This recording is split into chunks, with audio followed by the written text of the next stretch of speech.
Perfect. Thank you very much. And thanks everybody for joining. If you have any questions at all also during the talk, I think it's probably best to put them in the chat. I can't promise that I'll see them immediately, but I will definitely make sure that then I respond to them, because I think the beauty of this is that we can all see from each other and hear from each other. And even though we're in many different places, ensure that everybody's questions and voices are heard. So thank you very much for joining. My name is Ben Wagner, and I am going to be talking today about automating unemployment benefits. Now, this is a topic that came to me rather than me specifically looking for it. I was a little bit confused when I first engaged with it or tried to think about it, because I was of the impression that this would be a really obvious and straightforward and easy topic to deal with. And it wouldn't need a lot of academic research, or it wouldn't have a great deal of complexity with it. It would simply require short conversation with the people involved who would understand that certain responsible practices and using issues and areas related to automation and unemployment benefits or social protection would just resolve the issue. And that could not have been further from the truth. So this presentation is also sort of a little bit of my path looking at this issue and trying to understand why and how we have come to become in a situation where we're even talking about this, and what are the consequences a little bit for thinking about responsible governance, accountability, human rights for the future.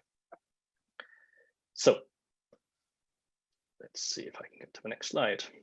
When we're talking about automation, very briefly, just so we know we're all talking about the same thing, typically, automation means the execution by a machine agent of a function that was previously carried out by a human, relatively straightforward, or so it would seem. It's important always to consider that automation is not binary. So this is Paras Rahman, 1996 and 2000, has fantastic articles on this. And this non-binary nature is expressed through the levels of automation, can be very low, can be very high. Now, that would seem straightforward and simple, until you encounter all sorts of situations where the role of human systems or socio-technical systems, where humans are embedded in technological systems or technology is embedded in human systems, very quickly shifts and changes the way that you need to think about automation. So this is, I put this text up here because I find it interesting to see how clean and simple large parts of computer science like to present things when we talk about automation. There are steps and they go from low to high. We start with computers offer no assistance, and at the top we have computer decides everything. It's not just that automation is not binary, it's much, much messier, and we'll get a little bit into the messiness during the talk. I just want to provide this as an introduction because I find it extremely important to consider the ways in which automation can and does mean different things to different people. So it wouldn't be helpful to have this conversation without at least an introductory statement on what I think we need to think about when we talk about automation. So automation exists in many different areas and has become the sort of staple of new technology introductions in the past years. While people talk about artificial intelligence, or they talk about AI, or we use all of these big fancy words to describe all the amazing things technology and computing will do, the actual reality of automation tends to be closer to the truth. So when we're talking about this, we're talking typically about, let's say, a Uber driver who is engaged in an automated system as part of a wider algorithm, which is more run by Uber. We're talking about the border patrol police who scan your passport and will be part of an automated system, typically where they will use passenger name record data to analyze which passengers they should pull out and bring to a secondary screening. We have content moderators who are being assisted in their content moderation by automated systems, and this automated process is typically has numerous challenges associated with it, just like the other automated processes we're about to discuss.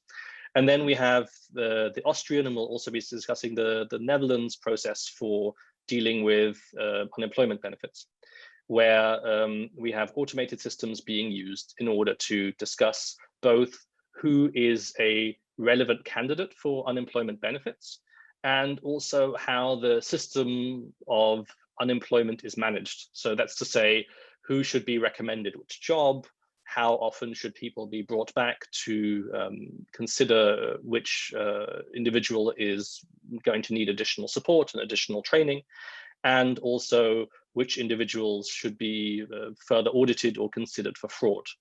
In all of these cases, we have the implementation of automated systems, which are being used to analyze and question the existing data based on processes that were previously done by human beings. And what's interesting about many of these systems is that they're typically implemented in a way that quite literally replaces human labor. We have at least one case that I'm familiar with in Sweden, where the resulting implementation of automated technical systems led the unemployment agency to fire several thousand of its staff. And as we'll see in the later discussion, that may have been slightly premature. So automation typically replaces human labor. That's the sort of the basic theory, the basic analysis, the basic step that we talk about. But in this case, the interesting part about that, or the interesting mechanism to be discussed further, is that actually, in a lot of cases, it only seems to replace human labor. So as we discussed in the case of the passport agents, for example, you still have a human being checking your passport, but the computer now tells this human being whether a secondary screening will be required or not. And this computer, of course, is then again governed by a human being. However, the level of agency differs wildly depending on which level of that system you're talking about. And this agency goes to an extent that you may have to make a priori assumptions about what is possible in areas in which you would limit human beings, limit agency, in order to make meaningful decisions. What that means is that in concrete, police officers may not have the discretion they should have when pulling people out from the passport queue. They're typically told they have 10 to 15 seconds to make a decision. And in these 10 to 15 seconds, they're trying to decide whether the person should be pulled out for secondary screening or not. And this secondary screening, aside from potentially missing your flight, can come with all manner of additional questions and additional consideration of the individual person. And in that context, there are passenger name record data that is being used where assumptions will be made about future travelers based on previous experience of the border control guards. And so they will, example, say somebody who is traveling by economy class from a flight that has been coming from South America with a ticket that was booked in the last 24 hours that has been paid for in cash. That would be a typical set of PNR data rules that would then be used to understand whether a person should be pulled out of the line or not. The problem is that if you think about it as a data scientist or as the person responsible for the pulling out of the people from that queue, the responsible superior officer, the people who are pulled out from that queue then all have to be pulled out if you want to analyze the effectiveness of your algorithm.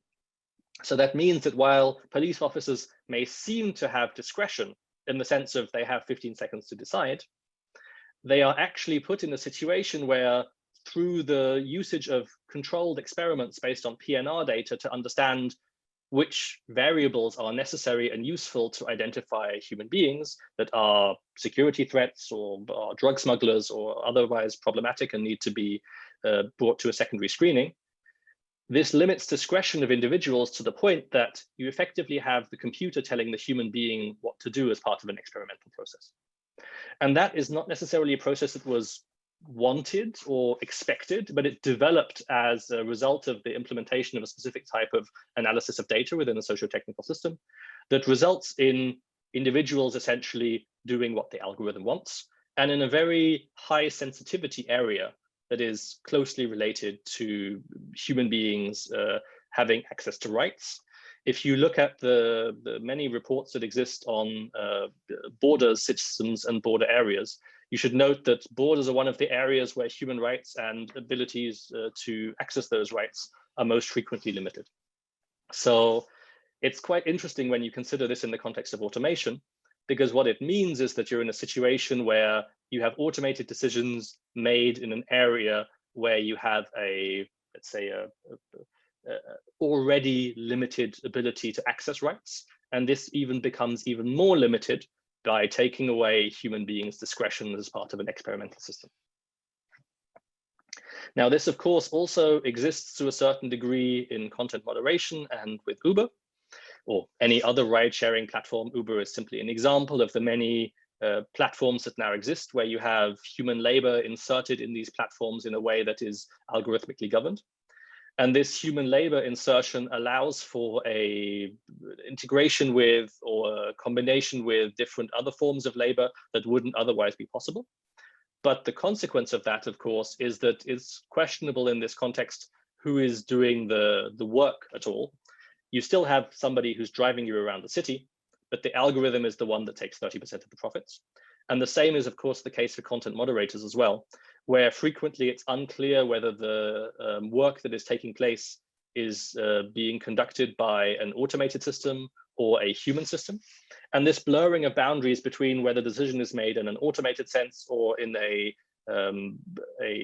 non-automated sense, or even if we were to simplify things, at which level of automation it's being made, is extremely common in these systems. And part of the reason for that is that there's been a sort of a literature that has emphasized that inserting human beings in the loop will solve many of the ethical or societal quandaries that we face. And I hope to show in the next steps that that is a highly problematic assumption.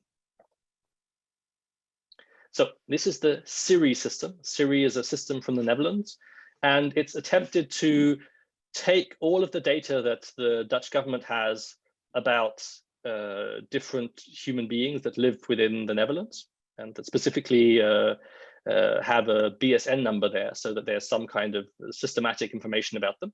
And it's taking tax data, it's taking employee data, it's taking immigration authority, municipality data. All of this is then provided to a service agency for the local government, which attempts to a certain degree to pseudonymize the data. And based on this data, it then develops a risk model.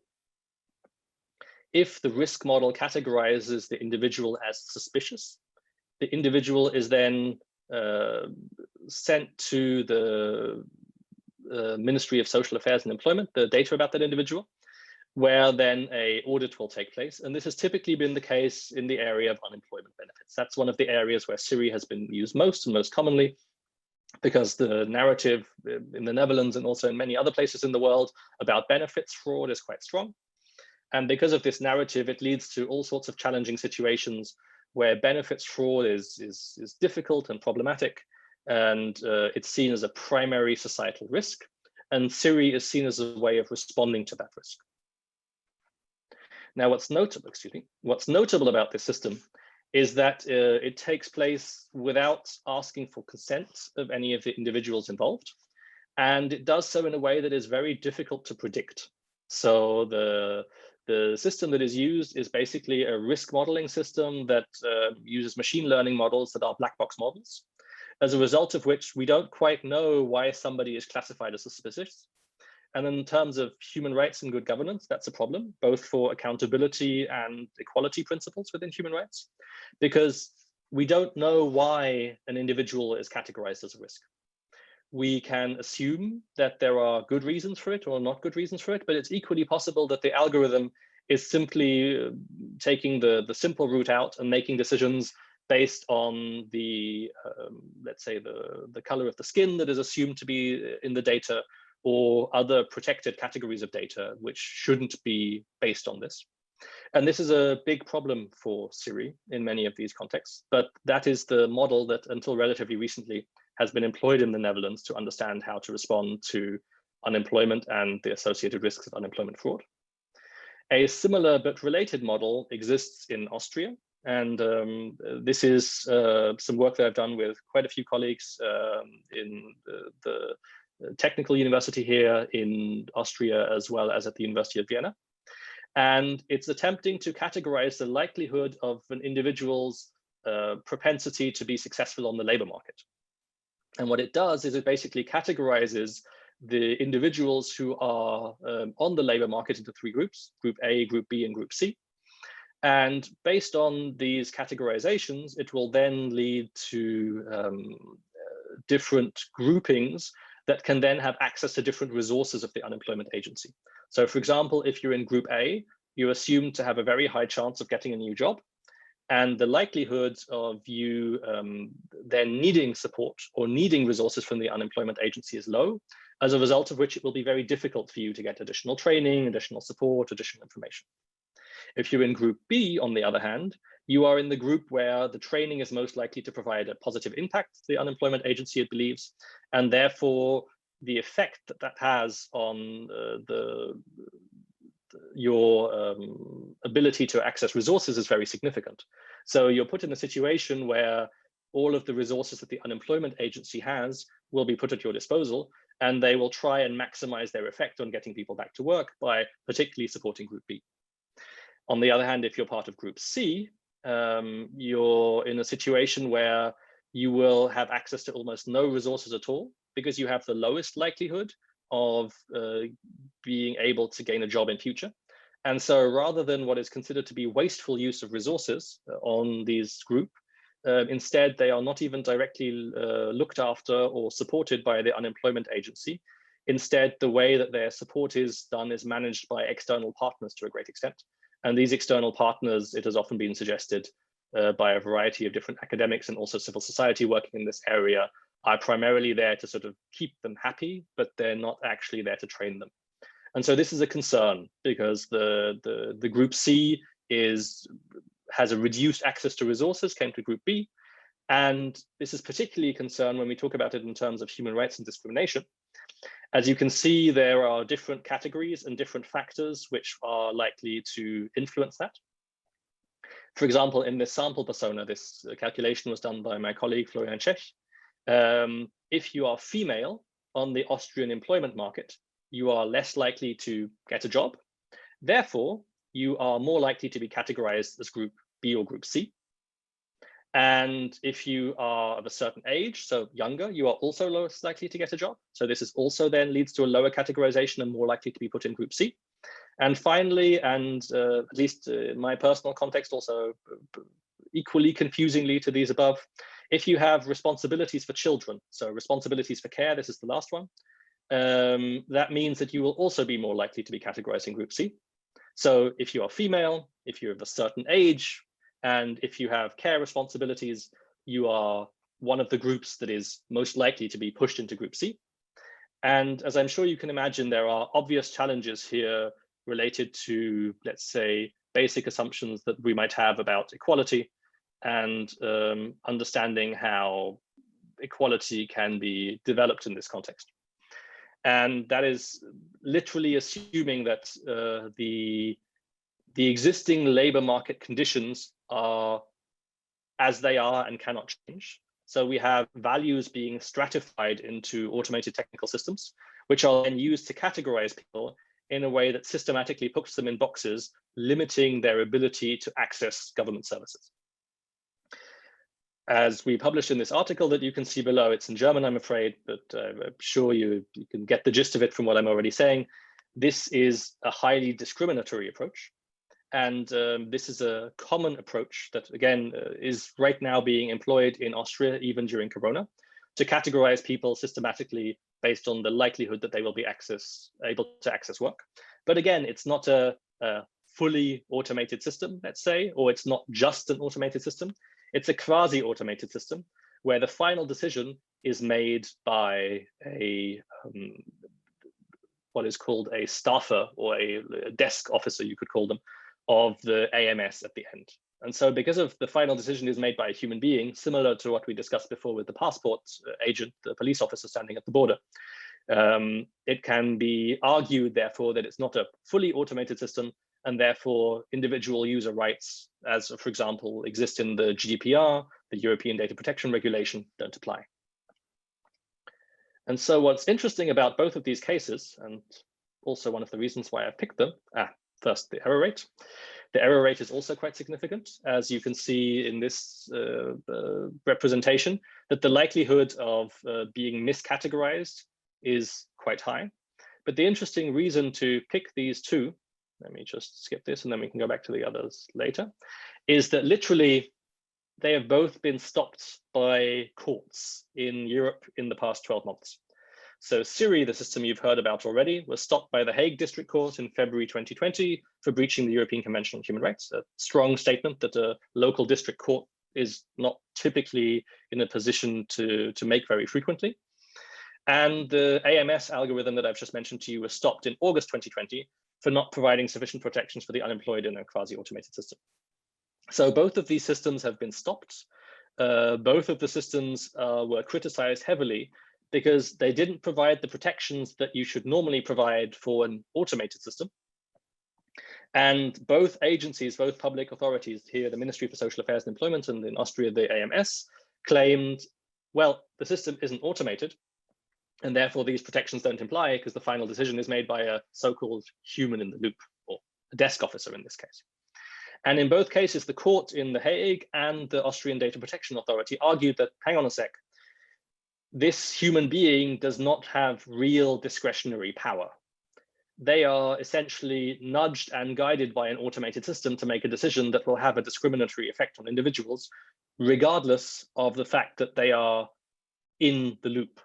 And so this idea that we can solve legal or automated problems through simply inserting a human being in the loop is highly problematic. And we need to reconsider it specifically in contexts in which vulnerable groups are affected and in which sort of access to government services and is affected, because in both of those cases, we have very severe and meaningful concerns for the individuals affected. And now I can go back to the previous slides, which is that this type of system is becoming far more common. And these systems are not just used in Austria, they're used in the UK, as I'm sure you're familiar. That's not on this slide now. This is just an overview of some of the OECD countries who have been using these systems in the last few years.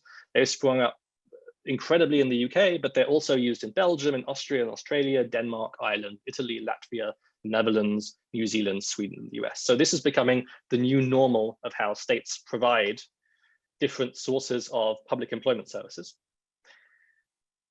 And given the examples I've now shown you from Netherlands or Austria, that could be quite concerning. You could even be more concerned when you consider that we know from automated systems in quite great detail that they're likely to be misused, abused, or disused in a variety of different ways. So on the one hand, there's an over-reliance on automation. We're familiar with this from pilots who are considerably overusing their automated systems in the cockpit, frequently also misunderstanding those systems, as a result of which the socio-technical system overall degrades the ability of the pilots to fly the planes themselves.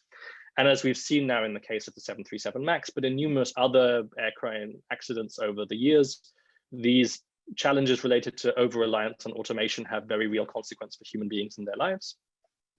Human monitoring errors, that's placing individuals in situations where, as for example, with the airplane, as for example with the passport police officer, but also in the same case as the individuals who are being given categories, in this case A, B, or C, to decide about the unemployed.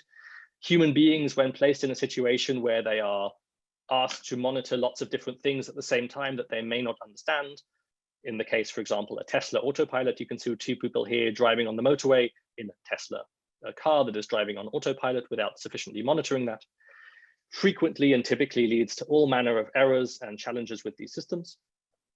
And then last of all, we have decision biases, which are extremely common when we're dealing with automated systems. Again, you can see the information overload by having to look at far too many cameras.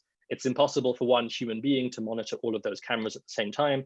And so what you'll see happening over time is patterns of biases, for example, by focusing on a certain area or a certain set of cameras that you see as likely to be problematic, which in turn means you will find more problematic or even criminal activity there, which in turn will reinforce those biases. And you could expect that those cameras would typically be looking at either marginalized communities or areas that might conform to other existing biases of the individuals who are looking at those cameras. So you have a self-perpetuating bias loop, if you will. And then all of this applies to human beings in marginalized communities the most. When you think about the individuals who are applying for unemployment benefits, whether they are doing so because they are migrants, whether they're doing so because they no longer work for Uber, but they want to find a different job, or whether they are unemployed for other reasons, you always have to keep in mind that these are the human beings who are least able to meaningfully respond to the challenges related to automation. They are quite literally human beings at the margins of society in many cases. And therefore, this claim or this statement that they will be integrated in a way that protects their rights is quite difficult to fulfill, because they are in the situation where they already don't have easy access to their rights. And you could even suggest, but this is perhaps making too many assumptions about the existing situation, that this is precisely the reason that the automated systems are used in these scenarios, because there's nobody there to complain about it.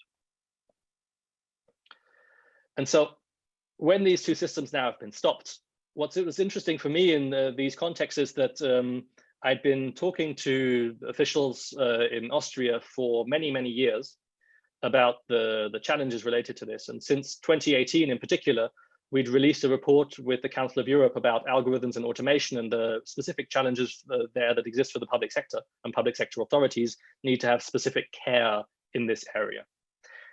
And they didn't seem to be bothered. They didn't see the problem. They were saying that this is an objective representation of reality and this would just go on without any changes as a result.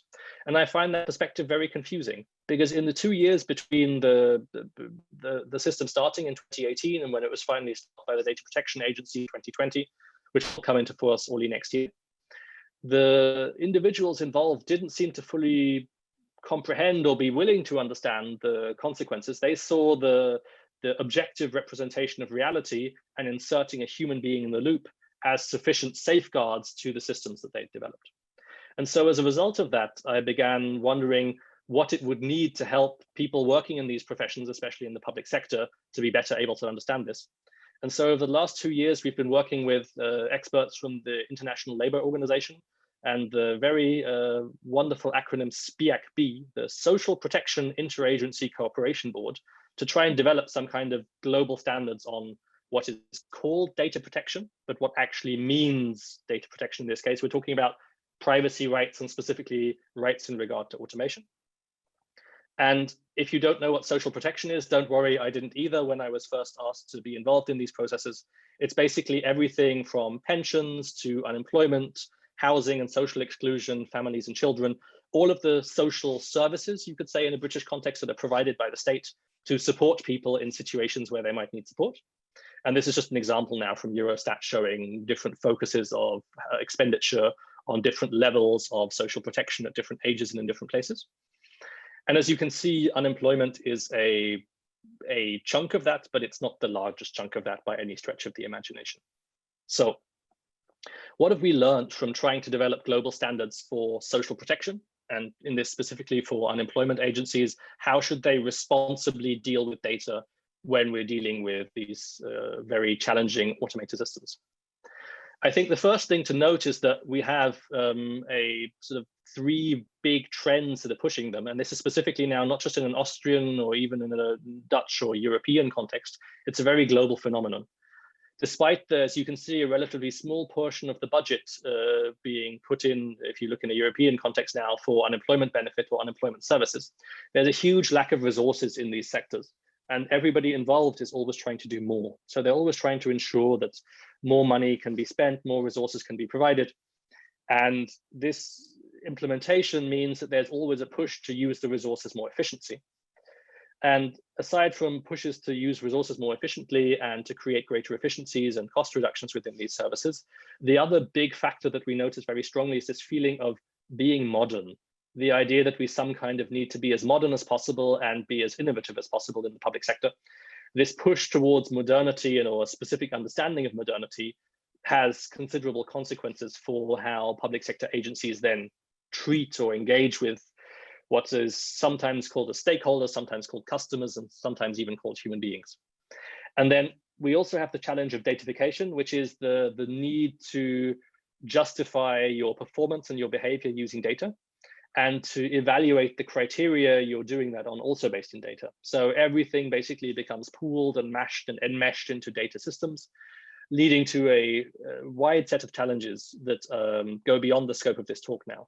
But just to say that it has an enormous effect and that it really pushes and pulls at what is possible in the context of social protection systems, particularly in the area of unemployment agencies.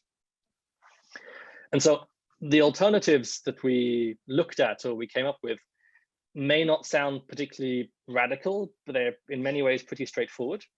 But they do have an enormous effect on the two individual cases that I already mentioned, both in the Netherlands and in Austria. And I would also argue at a global level.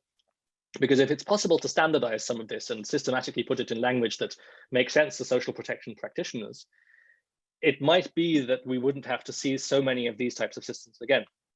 The first thing, and perhaps the most challenging, is that a lot of the time, social protection practitioners are trying to do this for the right reasons. They see their goal as providing the most efficient and effective service to the most vulnerable. And so they see privacy, data protection, all of these things that the annoying people who have all of these problems with these issues talk about as distractions from their mandate. And what they're doing implicitly by that is they're actually playing off one set of human rights against another. By denying people data protection, by denying people transparency, accountability, and access, they are at the same time promoting a specific model in which they see themselves as knowing best and being most able to deliver the public services that they're delivering. And this stands in contrast to a model that would say, you need to deliver those public services while also ensuring the protection of all other human rights, whether that then be ensuring freedom of expression, ensuring privacy, and all of those other things also need to be considered. Now, this is already difficult to argue when we're talking about the European context.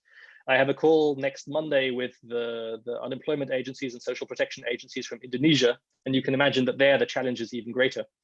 And what I find interesting about this is that I don't think it's necessary to play off these rights to achieve an effective or an efficient outcome. It's more about considering at an early stage in the development of the system how to design it in an effective way, and then systematically implementing that. The difficulty, of course, is that once these things have been implemented, it becomes much more difficult to go back on that. Now, another aspect that I find quite interesting and quite challenging, and it's a big part of the recommendations that the Article 29 Working Party, the body that is now become the European Data Protection Board, has made in regard to the GDPR. And this relates to the concept of quasi-automation. A lot of the time, we like to see human beings inserted into processes as a panacea. If it's just the pilot who flies the plane, we don't have to worry about the software used in the autopilot. If it's just the policeman that makes a decision, we don't have to worry about the software that tells him who to pull out. If it's just the human being in the unemployment agency making the decision, we don't have to think about or worry about so much the individuals who are involved in making higher order automated decisions about the unemployed. And I think if there's anything that you take away from this talk, it should be that quasi-automation is just as problematic as actual automation, even much more so, because the problem is that what these people assume who are inserting human beings in the loop is that specific legal protections for automated systems that are specifically anchored within data protection regulation and other regulations, which require far greater levels of transparency, access, audit, and agency for individuals. These protections don't apply if you put a human being in the loop. So it's actually the other way around. Rather than ensuring rights or ensuring human beings are able to be able to use services effectively, the quasi-automated systems are actually a get-out clause for the existing human rights that exists, which is precisely the problem of their implementation in these contexts. And so once you start implementing these rights, suddenly quasi-automated systems become much less attractive, at least to a certain degree, or you have to significantly redesign them at considerable cost. As a result of which, I think it's really important to problematize how we think about this idea of the human being in the loop and what it means to be in the loop in numerous automated contexts. And finally, and this is another, I think, a key takeaway from this talk, when you're dealing with vulnerable communities, and that is, of course, human beings who are unemployed for whatever reason, they're at least potentially vulnerable and often alone through their status as being unemployed are vulnerable communities. You need to ensure that they have agency in deciding their own future. And this agency needs to exist not just at the level of rights in a constitution somewhere, or even in the level of organizational policies at the level of unemployment agencies, but it also needs to be baked into the technical systems that are employed. The technical systems that are employed cannot assume they know best about which group an individual should be categorized into A, B, or C. They can't assume they know who will be a fraud, and they can't assume to understand effectively which individuals or which agents are likely to need which kind of treatment, support, or help. They need to do so in a process which doesn't just insert human beings into the loop, but ensures that the individuals who are being decided about also have agency in the process. Or to put it another way, when we're talking about responsible social protection, it's not about the human in the loop, but rather about protecting the rights of people on the ground. That's all from me for now. Thank you very much for listening.